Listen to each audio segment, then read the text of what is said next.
थोड़ी देर पहले प्रियंका गांधी ने बोला है कि मेरा भाई अपना फर्नीचर घर का पैक कर रहा है। मेरा तो परिवार था, उसका तो परिवार भी नहीं है, लेकिन हम सब उसके साथ हैं। आप राहुल को बेघर तो कर सकते हैं, कांग्रेस पार्टी कह रही है, लेकिन उनके हौसले पस्त नहीं कर सकते। और सोनिया गांधी जी कह रही हैं लोकतंत्र बचाना होगा, मोदी को अब हटाना ही होगा। देखिए, मैं अमित जी सिर्फ एक बात कहूंगा कि वाकई हम राहुल गांधी जी से एक अधिकार तो नहीं छीन सकते जो जन्मजात है। वो दुनिया के सबसे बड़े राजतंत्र जिसने लोकतंत्र का आवरण ओढ़ रखा है, उस परिवार खानदान के वली अहद सल्तनत है। ये उन्हें जन्मजात प्राप्त है। शेष सारे अधिकार जनता देती है, और जब तक जनता के मनोभावना के अनुरूप कार्य होता देती है, और उसके उपरांत वो एक हाथ से देती है, दुनिया 100 हाथों से ले लेती है। जो सोनिया जी ने बात कही आज, तो सिर्फ एक ही लाइन बोलना चाहूंगा। उन्होंने जो मौन पे कहा, सबको याद आ जाएगा, तमाम जवाबों से अच्छी है मेरी ये खामोशी, जिसने न जाने कितने सवालों की आबरू रख ली। ये किसने बोला था? ये पूर्व प्रधानमंत्री डॉक्टर मनमोहन सिंह जी ने पार्लियामेंट के अंदर बोला था। किस पे बोला था? विपक्ष के सवालों पर बोला था। यानी पूरी सरकार को मौन रखने का काम जिन सोनिया गांधी जी ने किया, सरकार के मुखिया को मौन रखने का काम जिन्होंने किया, वो आज कहते हैं कि किसी चीज का जवाब या किसी भी चीज का वो क्यों नहीं मिल रहा है। इसलिए हम सिर्फ ये कहना चाहते हैं कि जो बातें कांग्रेस के हमारे मित्र कहना चाहते हैं, राहुल गांधी जी सेंटर फॉरवर्ड, बस एक लाइन कह दूं, सेंटर फॉरवर्ड खेल रहे हैं। नहीं अमित जी, राहुल गांधी जी हिट विकेट खेल रहे हैं।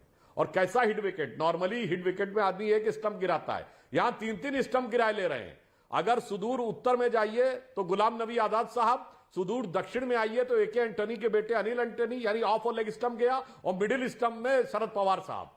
तो तीनों स्टंप एक बार में गिरा लेने वाले शानदार बल्लेबाज राहुल गांधी जी हैं। इस ढंग से वो खेलकर कांग्रेस का कल्याण कर रहे हैं। मगर मैं सोनिया जी की भावना का सम्मान करता हूं, क्योंकि प्रियंका जी ने कौरव पांडव के बात कही थी, तो महाभारत में भी ऐसा था। माता गांधारी को जब लगा था कि मेरा युवराज दुर्योधन अब लड़ाई हार गया है, तो उन्होंने अंतिम प्रयास किया था कि किसी प्रकार इसकी सत्ता दोबारा आ जाए। तो सोनिया जी ने सेंटर फॉरवर्ड खेलने की कोशिश जरूर की है, माता गांधारी की तरह अपने युवराज दुर्योधन की हारी हुई बाजी जिताने के लिए।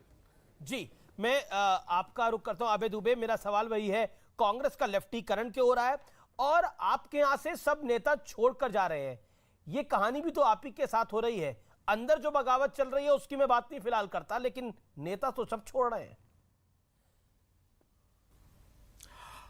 अमीश देवगन जी, ये सब जो सत्ता के अतिथि कलाकार हैं, वो सिर्फ सत्ता के आकर्षण में और जांच एजेंसियों से बचने के लिए जो घेरा जा रहा है मोदी सरकार द्वारा। मुझे पूछकर बताइए सुधांशु त्रिवेदी जी से, जो भाजपा गुलाम नबी आजाद साहब पर रोशनी एक्ट में 25,000 करोड़ रुपए का आरोप लगाती थी, जो 2020 10वें महीने में सीबीआई को केस सौंप दिया, उस पर अभी आरोप लगाएंगे कि नहीं लगाएंगे?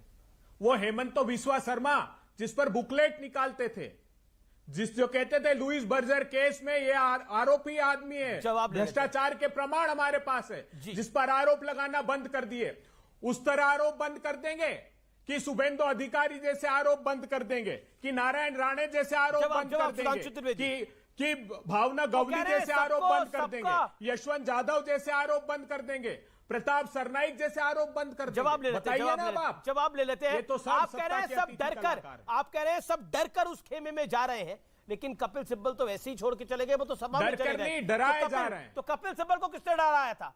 कपिल सिब्बल समाजवादी पार्टी में क्यों गए? उनको किसने डराया था? गुलाम नबी आजाद तो बीजेपी के साथ नहीं गए, उन्होंने पार्टी क्यों छोड़ी?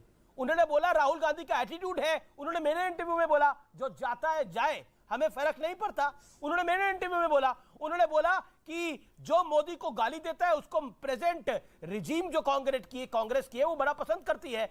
इंदिरा जी और राजीव जी ऐसा नहीं करते थे। रामेश देवगन जी, सबसे पहले ये आरोप गुलाम नबी आजाद साहब ने लगाया था। फरवरी 2018 में गुवाहाटी की प्रेस कॉन्फ्रेंस देखिए 2018 की गुलाम नबी आजाद साहब। एक सेकंड, सबसे पहले उन्होंने कहा था कि भारतीय जनता पार्टी ने भ्रष्टाचार का अंतर्राष्ट्रीयकरण कर दिया। गुलाम नबी आजाद तो बीजेपी में नहीं गए। मेहुल चोकसी, नीरव मोदी, विजय माल्या नाम लेकर आरोप लगाया था। गुलाम नबी आजाद और कपिल सिब्बल तो बीजेपी में नहीं गए।